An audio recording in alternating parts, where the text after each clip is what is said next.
saya Agus Kamalia dari SDN 005 Muara Wahau. Saya hari ini ditemani oleh Ibu Bibiana. Beliau ini adalah guru agama Katolik di SDN 005 Muara Wahau. Selamat pagi Bu Bibi. Selamat pagi Bu. Bagaimana kabarnya hari ini Bu? Puji Tuhan baik. Ya, syukurlah. Nah, hari ini kita akan mengadakan percakapan pra-observasi ya Bu ya, sebelum kita melakukan observasi di kelas atau yang disebut sebagai supervisi. Nah, adapun tujuan kegiatan supervisi ini adalah untuk mengetahui dan juga mengevaluasi kegiatan pembelajaran kita yang Ibu lakukan di kelas. Nah, kenapa percakapan pra-observasi ini dilakukan? Sebagai persiapan awal sebelum melakukan kegiatan pembelajaran di kelas agar Ibu itu lebih siap dan lebih percaya diri ketika melaksanakan kegiatan pembelajaran di kelas nanti. Nah, adapun di sini ada beberapa pertanyaan yang ingin saya sampaikan kepada Ibu. Nah, berkaitan dengan tujuan. Nah, tujuan pembelajaran yang akan Ibu lakukan di kelas itu apa sih? Di kelas nanti? Tujuan yang saya akan capai di pembelajaran ini yaitu pertama ada dua tujuan. Tujuan yang pertama itu siswa mampu memahami kisah sengsara Yesus, wafat dan kebangkitannya. Itu tujuan yang pertama. Ya. Tujuan yang kedua itu adalah siswa mampu meneladani pengorbanan Yesus. Jadi setelah mempelajari topik pembelajaran itu, siswa dapat mencapai dua tujuan tersebut. Seperti itu. Ya Bu, berarti dari tujuan pembelajarannya itu adalah siswa dapat memahami kisah sengsara Yesus Ibu ya. Ya. Oke, lalu untuk area pengembangan yang ingin Ibu capai dalam kegiatan pembelajaran ini seperti apa Bu? Kalau area pengembangan yang hendak saya capai di pembelajaran ini nih, dengan materi yang saya sampaikan kepada peserta didik itu mereka bisa memahami bahwa kisah sengsara yang dialami oleh Yesus Kristus itu bukan hanya sekedar seperti yang mereka alami dalam kehidupan mereka sehari-hari, tetapi mereka bisa mempraktekkan dalam kehidupan mereka, dalam keluarga, dan juga sesama mereka. Dan mereka bisa memahami bahwa kisah sengsara yang dialami Yesus itu dari perhentian pertama sampai perhentian ke-14 itu sungguh-sungguh menjadi bekal dalam hidup mereka sehari-hari. Seperti itu. Ya, berarti area pengembangannya ini bahwa siswa itu dapat meneladani kisah-kisah Yesus itu dalam kehidupannya sehari-hari. Ya, seperti itu. Oke. Nah, selanjutnya bagaimana rangkaian pembelajaran yang akan Ibu terapkan di kelas nanti, misalnya seperti strategi, mungkin metode pembelajaran yang akan Ibu lakukan di kelas, seperti itu Ibu. Ya. Yang harus pertama yang saya siapkan itu adalah pertama RPP ya Bu. Ya. RPP itu kita sangat butuh saat kita masuk di dalam kelas. RPP, terus itu media ajar. Oh iya. Nah, kalau dalam ini saya menggunakan media gambar, karena dengan media gambar itu anak-anak lebih memahami. Bisa juga menggunakan media gambar dan media video. Ya. Tetapi anak-anak lebih memahami dengan media gambar supaya mereka bisa memahami bahwa ini kisah sengsara yang dialami Yesus itu dari perhentian pertama sampai perhentian ke-14. Terus metodenya itu BK bisa menggunakan dengan diskusi kelompok, bisa dibagikan kelompok. Jadi mereka bisa membagikan dalam kelompok itu dan menentukan bahwa perhentian ini adalah perhentian pertama sampai ke perhentian ke-14. Seperti itu. Apa saja hambatan yang Ibu hadapi ketika di kelas selama ini mengajar? Hambatan yang saya alami ketika saya di dalam kelas itu, yang pertama itu siswa itu kurang terlibat dalam kelompok. Nah, saat mengerjakan kelompok itu mereka biasanya sibuk sendiri. Terus mereka itu kurang juga kayak membawa buku pelajaran agama. Kadang-kadang mereka bilang mereka lupa atau mereka tidak membawa kitab suci. Setiap kali pelajaran agama kan mereka wajib untuk membawa kitab suci, tetapi mereka jarang sekali membawa kitab suci. Sedangkan dalam pelajaran agama Katolik itu kami selalu mencari di kitab suci. Nah, terus mereka juga kurang fokus untuk pelajaran mereka selalu ingatnya tuh kebanyakan mereka lebih suka banyak bermain. Mungkin ada tipe anak yang bermain sambil belajar, ada juga yang fokus, ada yang tidak. Terus itu kalau kita kasih mereka PR atau tugas, mereka pasti lambat sekali untuk mengerjakan. Kadang-kadang dengan alasan lupa. Nah, seperti itu buah hambatan yang sering saya alami ketika berada di dalam kelas. Ya Ibu, baik. Selanjutnya, kira-kira kapan nih Ibu akan melaksanakan kegiatan pembelajaran ini? Misalnya hari apa, jam berapa, dan kelas berapa? Dalam materi ini, kisah sengsara ini terdapat di kelas 5, jam ke-6 dan jam ke-7 di hari Selasa. Baik, berarti ini saya akan masuk ke kelas Ibu. Kegiatan observasi kita berarti akan kita laksanakan di hari Selasa. Di kelas 5 pada jam 6 dan ke-7 ya.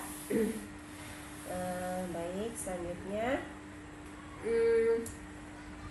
nanti setelah kita melaksanakan kegiatan ini, maka kita akan observasi di kelas Ibu pada hari Selasa depan Bu ya. Lalu setelah kegiatan observasi itu kita akan melaksanakan percakapan lagi di kegiatan pasca observasi. Oke, baik Bu. Ya. Nah, selanjutnya dari kegiatan percakapan ini, apa yang Ibu dapatkan dari percakapan kita hari ini? Yang saya dapatkan dari percakapan hari ini, saya dapat mengetahui media apa yang saya gunakan saat saya lakukan atau yang saat saya menerapkan pembelajaran ini di dalam kelas. Kegiatan ini kita akhiri ya Bu ya. Nanti selanjutnya kita akan berjumpa lagi di kegiatan observasi kelas Bu ya. Demikian kegiatan pra observasi kelas hari ini. Semoga kegiatan kami ini akan lancar. Assalamualaikum warahmatullahi wabarakatuh.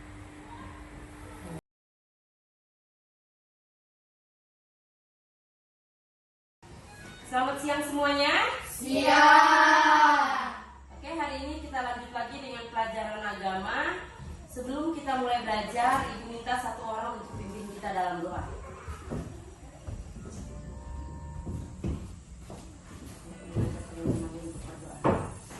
Teman-teman, sebelum kita belajar, marilah kita berdoa. Nama Bapa dan Putra dan Roh Kudus. Amin.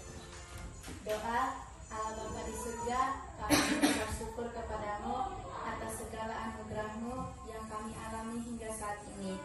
Kami mohon terangilah pikiran dan hati kami, agar kami dapat belajar dengan baik. Kami mau belajar tentang sengsara, wafat dan kebangkitan Putra-Mu. Semoga kami mampu menguatkan iman kami kepadamu. Demi Yesus, Tuhan dan pengatara kami. Amin. Nama Bapa dan Putra dan Roh Kudus. Amin. Oke, terima kasih Anita. Silakan.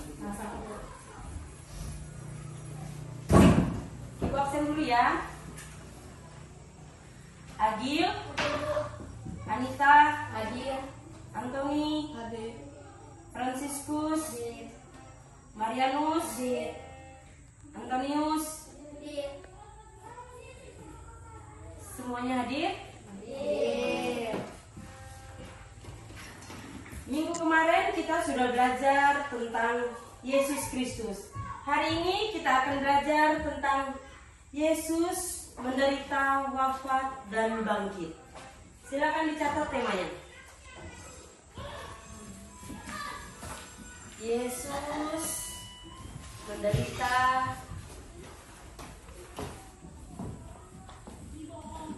wafat, dan bangkit. Ada dua tujuan yang harus kalian capai pada pembelajaran ini. Yang pertama adalah memahami kisah sengsara, wafat, dan bangkit. Yang kedua, meneladani pengorbanan Yesus. Pasti kalian sudah pernah mendengar tentang kisah sengsara, atau kalian pernah menonton di televisi, atau kalian pernah menonton di video atau pernah pergi sembahyang dalam gereja Katolik itu ada yang dinamakan Jalan Salib. Jalan Salib itu diadakan setiap hari apa? Hari Jumat pada masa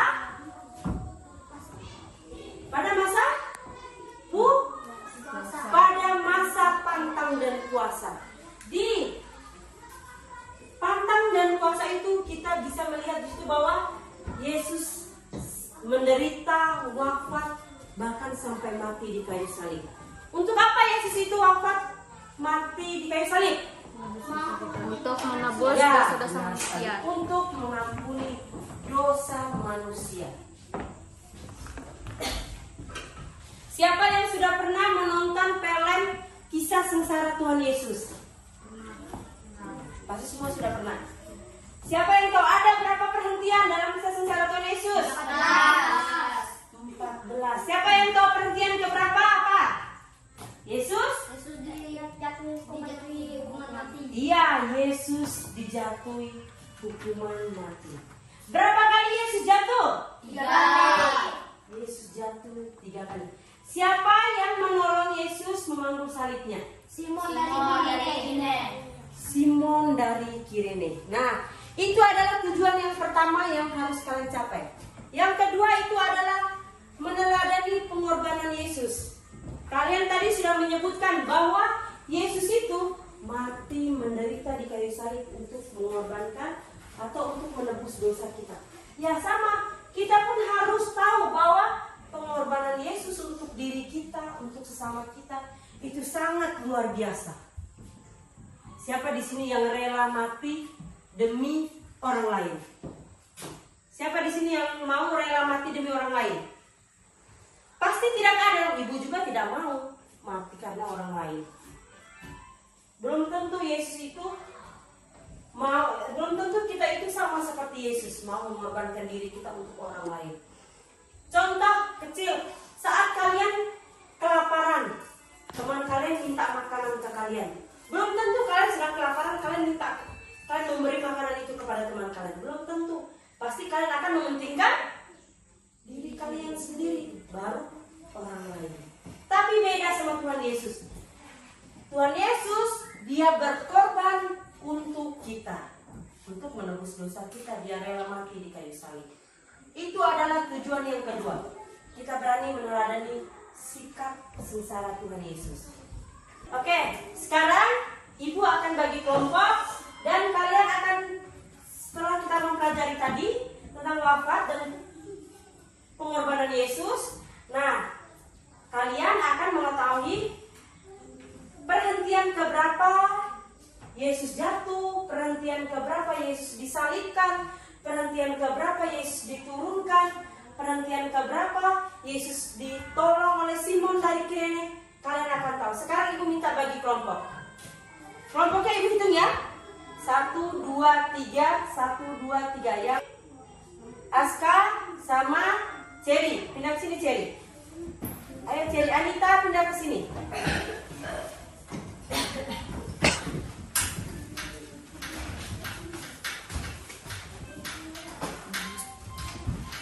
Kalau dia yang sudah pernah menonton film Kisah Sengsara, dia akan tahu bahwa ini perhentian keberapa, ini perhentian keberapa. Nah, jadi nanti setiap kelompok dia akan menunjukkan bahwa ini adalah perhentian pertama, ini adalah perhentian kedua, sampai perhentian keberapa? 14. Sampai perhentian ke-14. Jadi setiap kelompok harus aktif untuk menentukan yang mana perhentiannya ya. Jadi nanti kalau seandainya kelompok 1 Aska dia bilang contohnya dia salah di perhentian pertama, dia taruh di perhentian ke-3, berarti itu salah. Jadi kelompok 2 siap memberi koreksi. Sudah paham? Paham. Ini Ibu acak ya. Kalian akan tahu. Semuanya harus menentukan. Kelompok pertama Aska duluan. Maju di depan aja. Aska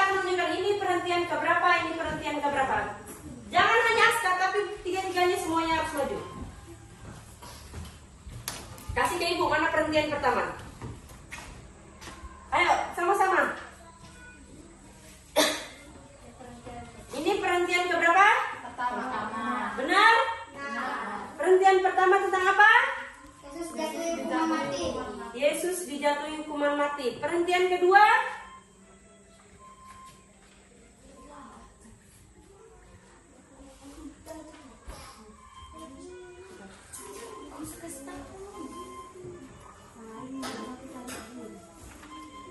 Dibagi biar cepat.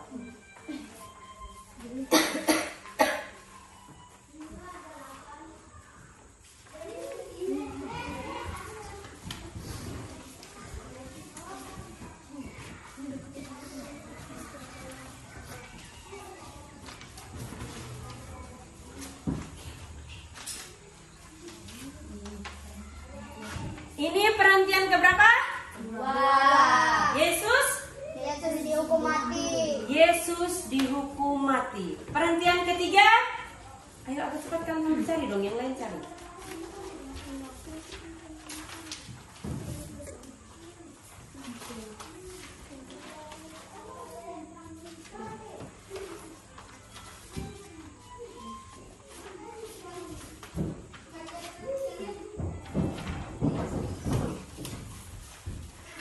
Perhentian yang ketiga? Yesus jatuh untuk pertama kalinya. Yesus jatuh untuk pertama kali.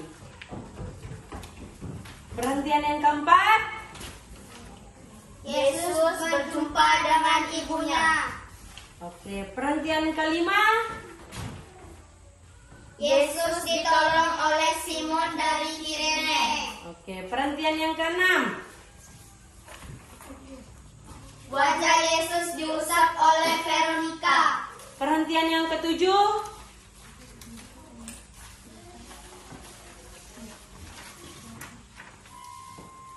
Yesus jatuh untuk dua kalinya. Dua kalinya. Oke, perhentian yang kedelapan?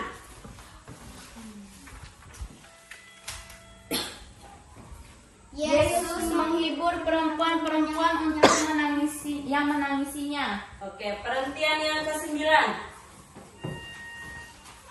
Yesus jatuh ketiga kalinya. Perhentian ke-10?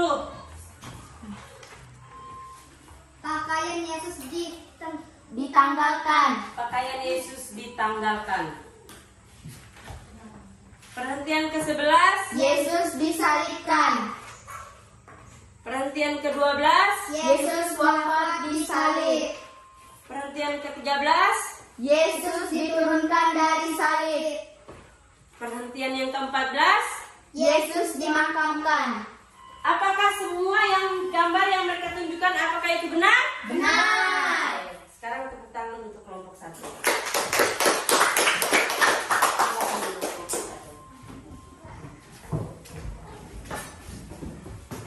Sekarang lanjut kelompok 2. Harus dibagi ya, biar cepat. Kelompok 1 perhatikan, kalau mereka menunjukkan itu salah, langsung kasih tahu. Perhentian ke pertama, dijalin yang pertama.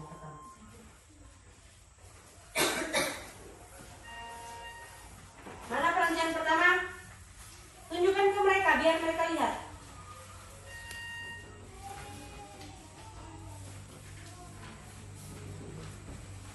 Ini perhentian pertama, apa benar? Benar. Apa? Yesus dijatuhi hukuman mati. Yesus dijatuhi hukuman mati. Perhentian kedua, Yesus dihukum mati. Yesus dihukum mati. Perhentian ketiga, Yesus jatuh untuk pertama kalinya. Yesus jatuh untuk pertama kali. Perhentian keempat, Yesus berjumpa dengan ibunya. perhentian kelima, Yesus ditolong oleh Simon dari Kirene. oke, perhentian keenam, Wajah Yesus dirusak oleh Veronica. oke, perhentian ketujuh,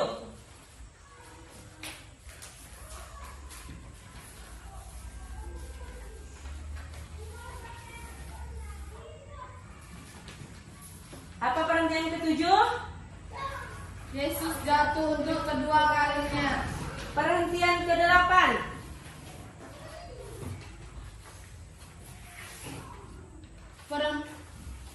Yesus menghibur perempuan-perempuan yang menangisinya.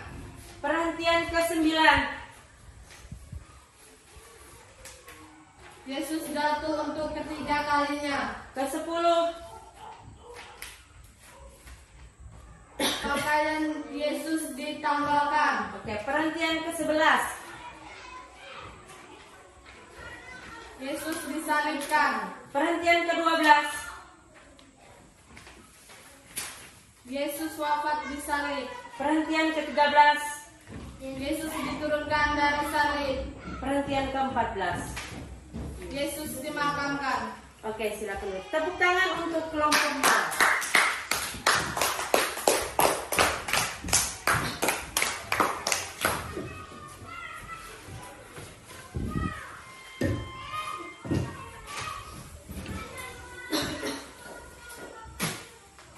Nah, kalian sudah tahu bahwa ada berapa perhentian? 14. Ada 14 perhentian. Itu kisah sengsara Tuhan kita Yesus Kristus. Kalau dalam masa prapaskah, itu kita sebut dengan masa penantian, masa puasa dan masa pantang. Jadi dalam gereja Katolik itu ada pantang dan puasa. Kita adakan itu 1 tahun sekali.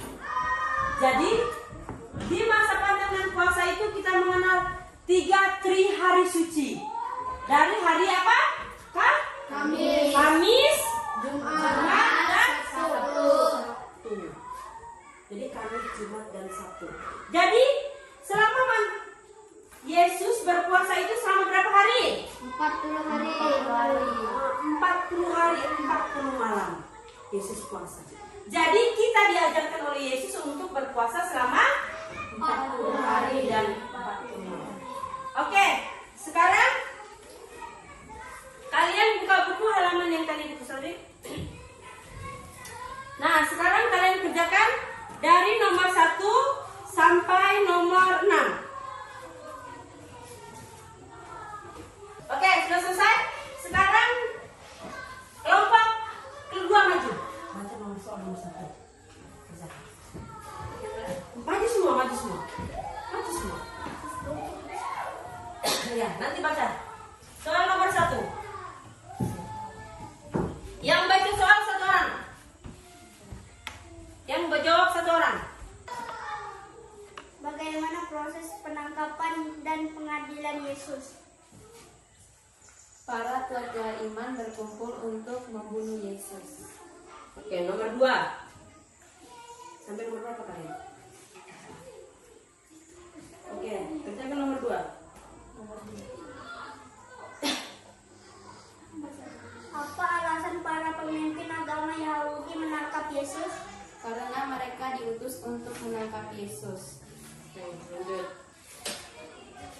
Apa keputusan pengadilan terhadap Yesus? Mereka mengambil keputusan untuk membunuh Yesus. Bagaimana Yesus memaknai penderitaan dan wafatnya berdasarkan kisah perjamuan terakhir?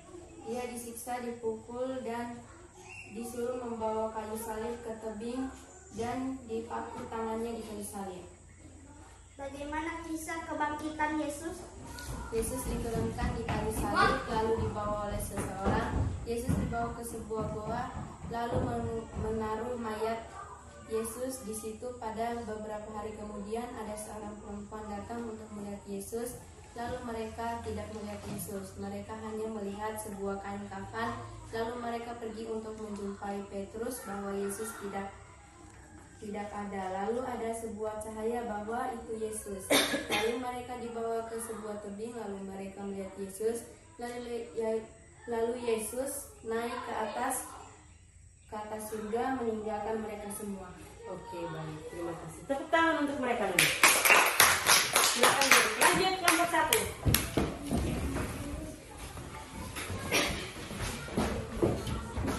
Pertanyaannya dibaca oleh Aska, jawaban jawabannya dibaca oleh Cherry. Yang pertama, bagaimana proses penangkapan dan pengadilan Yesus?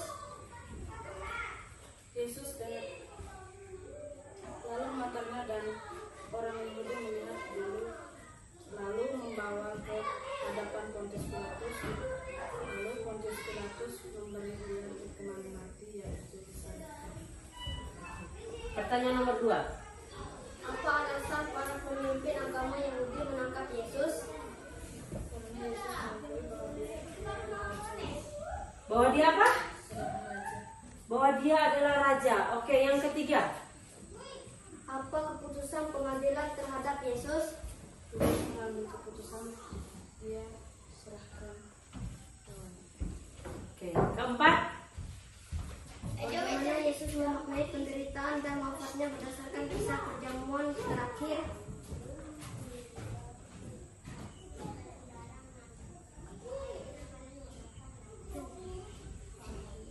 Dia mengambil sebuah roti lalu memecahkannya dan dia mengambil tiap. Bagaimana kisah kebangkitan Yesus? Sebuah perempuan datang ke gua. Dia melihat Yesus tidak ada di gua. Dia cuma melihat ke belakang. Lalu ia pergi keluar. Dia melihat sebuah cahaya. Lalu ia melihat Yesus naik ke atas. Disaksikan oleh mereka. Oke, terima kasih. Tepuk tangan untuk mereka dulu. Silakan dulu. Terima kasih atas jawaban yang sudah kalian sampaikan tadi. Benar. Kalian sudah tahu bahwa bagaimana para prajurit itu menangkap Yesus, menghukum Yesus sampai Yesus mati di kayu salib. Dan kalian juga sudah tahu bahwa bagaimana Yesus itu naik ke surga, diangkat ke surga. Kalian sudah tahu bahwa yang tadi perhentian keberapa Yesus diturunkan dari salib? Ke-14. Yesus diturunkan di salib perhentian keberapa? Perhentian ke-13 Yesus diturunkan. Yesus dimakamkan perhentian keberapa? 14. Perhentian ke-14 Yesus. Kalian tahu Yesus di mana Yesus dimakamkan? Di gua. Di sebuah gua. Benar. Yesus di mana? Setelah Yesus diturunkan, Yesus dimasukkan ke dalam gua. Di gua itu tuh belum ada satu makam pun yang ditaruh di situ. Makam Yesus yang pertama ditaruh. Setelah itu Yesus bangkit pagi-pagi sekali. Ada dua wanita. Siapa namanya? Maria Magdalena. Dia datang, dia penasaran sama Yesus. Akhirnya dia datang ke sana. Dia melihat sudah hanya tinggal kain kafan. Ternyata Yesus sudah kemana? Sudah Yesus sudah bangkit. Yesus sudah naik ke atas.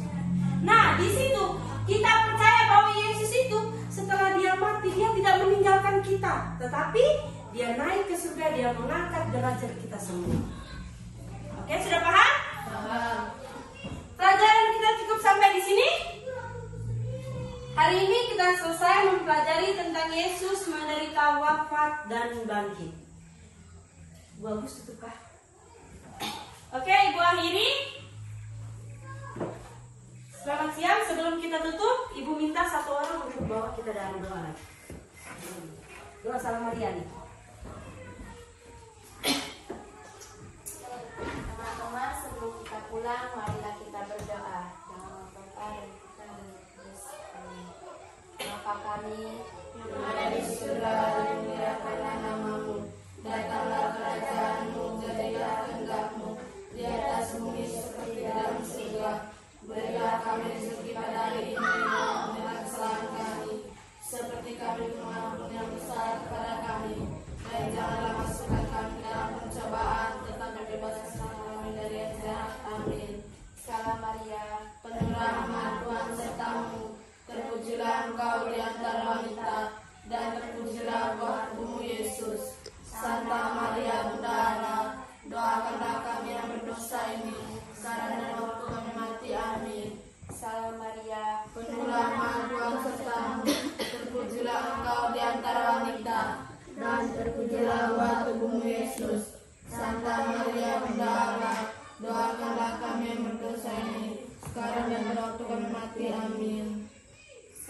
mulia. Penuh rahmat Tuhan sertamu, terpujilah engkau di antara wanita, dan terpujilah buah tubuhmu Yesus. Santa Maria Bunda Allah, doakanlah kami yang berdosa ini, sekarang dan pada waktu kami mati. Amin. Kemuliaan kepada Bapa dan Putra dan Roh Kudus, Seperti pada permulaan, sekarang, selalu, sekarang, dan segala abad. Amin. semoga Allah Bapa di surga mendengarkan doa kita. Amin. Dalam nama Bapa dan Putra dan Roh Kudus. Oke, selamat siang.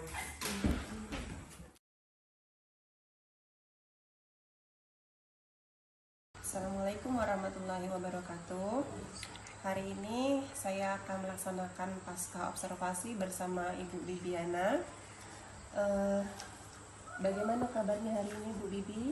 Puji Tuhan baik, Bu. Ya, syukurlah. Nah, dari kegiatan yang sudah kita laksanakan kemarin, Ibu ingin mendapatkan apa sih dari kegiatan coaching hari ini?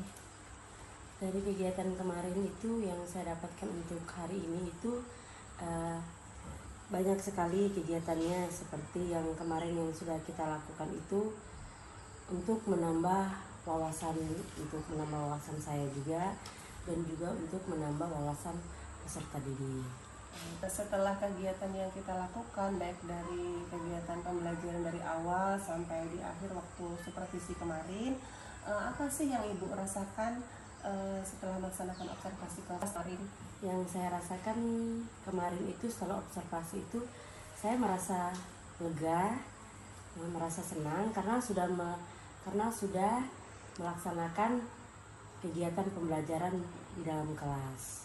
Seperti itu. Nah, apakah rencana perbaikan atau rencana RPP pembelajaran Ibu yang sudah Ibu rencanakan itu sudah terlaksana dalam kegiatan pembelajaran yang Ibu lakukan kemarin? Ada beberapa yang sudah terlaksanakan, ada juga yang belum. Nanti yang belum itu bisa saya laksanakan dengan berbagai cara lain.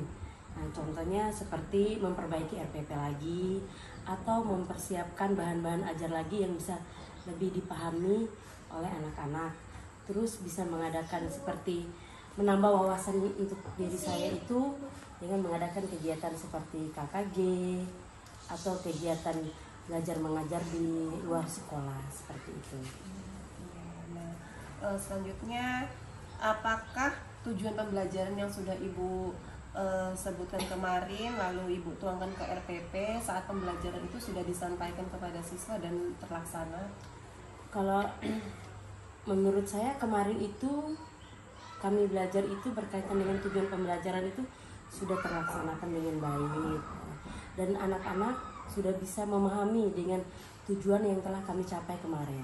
Ya, berarti tujuan pembelajaran yang Ibu sudah buat, sudah susun dalam RPP itu sudah terlaksana, Bu ya, sudah Ya, tersampaikan sudah. juga kepada siswa. Sudah. Nah, di sini mari kita identifikasi bersama dari pembelajaran yang Ibu lakukan di kelas itu, apa yang menjadi keunggulan atau apa yang keunggulan yang Ibu bisa pertahankan, atau mungkin ada hal yang masih kurang yang menurut Ibu perlu ditingkatkan lebih dalam lagi? Kalau keunggulan itu yang dari kegiatan kemarin itu, yang pertama itu keterlibatan anak. Nah, anak-anak itu mereka sangat terlibat dalam kegiatan proses belajar mengajar. Mereka mengetahui bahwa oh, seperti ini yang dialami Yesus selama menderita. Nah, oh, seperti ini kebangkitan yang dialami Yesus selama ini. Nah, dalam kehidupan sehari-hari mereka bisa mencontohkan itu dalam kehidupan sehari-hari. Nah, kalau untuk keunggulannya itu seperti itu sih, mereka juga terlibat. Mereka bisa menentukan bahwa ini dari perhentian pertama sampai ke perhentian terakhir. Terus kalau kekurangannya itu mereka ada yang tidak membawa kitab suci. Terus ada juga beberapa anak itu mereka tidak mengetahui bahwa perhentian ini. Nah, kisah sengsara Yesus seperti ini. Karena ada beberapa anak itu yang tidak atau belum pernah memahami hal itu.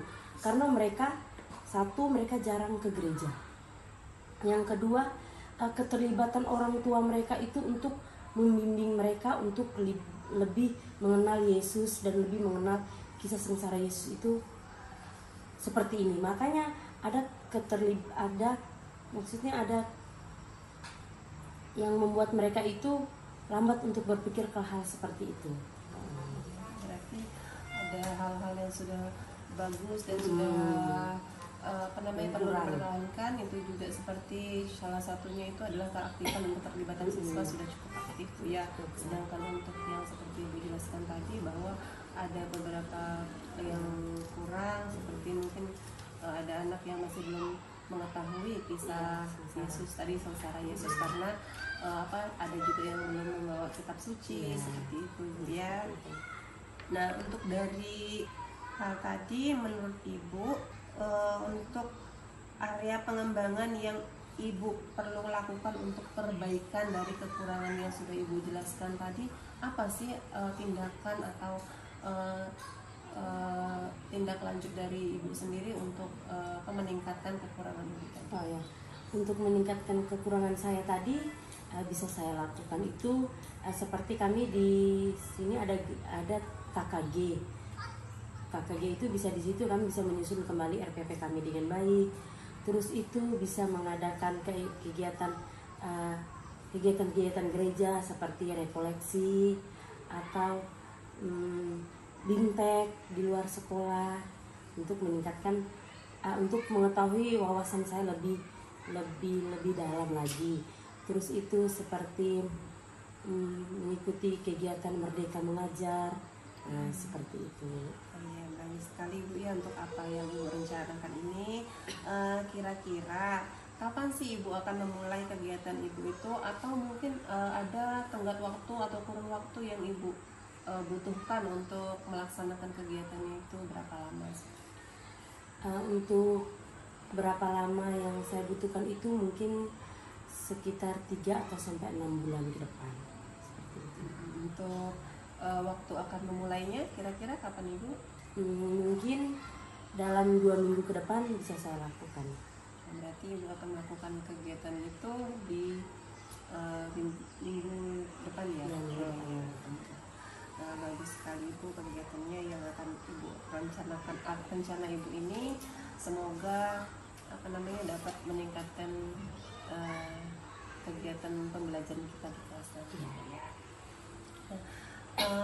Selanjutnya, siapakah sumber inspirasi atau mungkin siapa sih yang bisa membantu Ibu untuk melaksanakan kegiatan tersebut?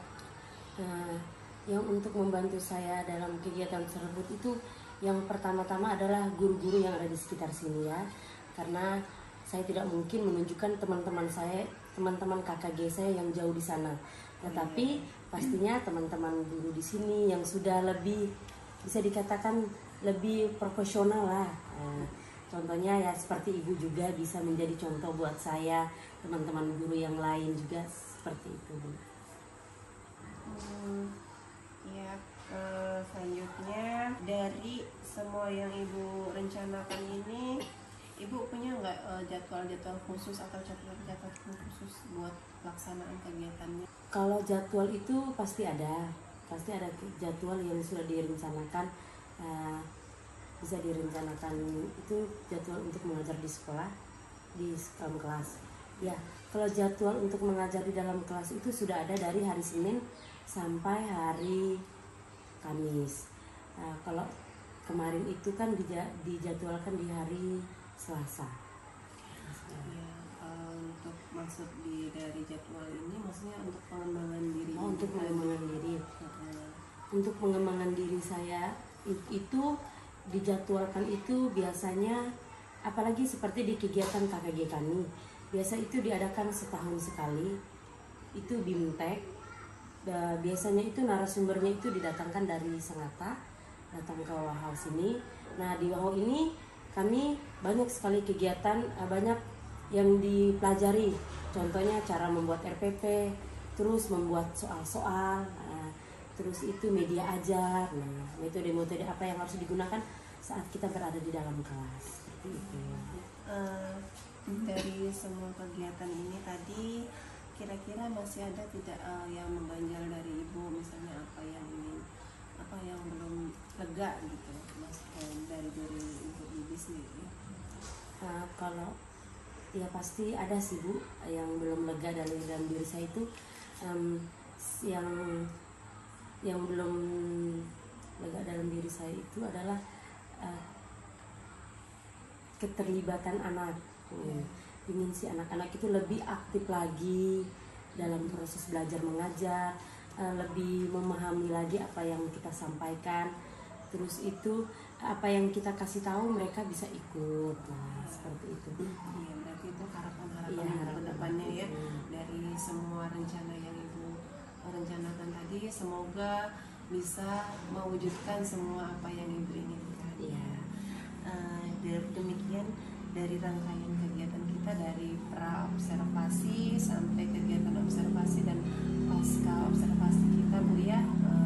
Di sini kita tidak saling menggurui tapi saling sharing atau saling berbagi. Terus saya juga masih belajar.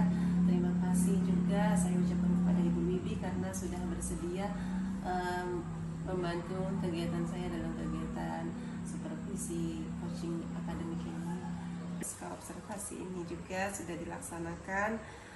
Saya mengucapkan terima kasih, semoga kedepannya kita bisa menjadi guru yang baik.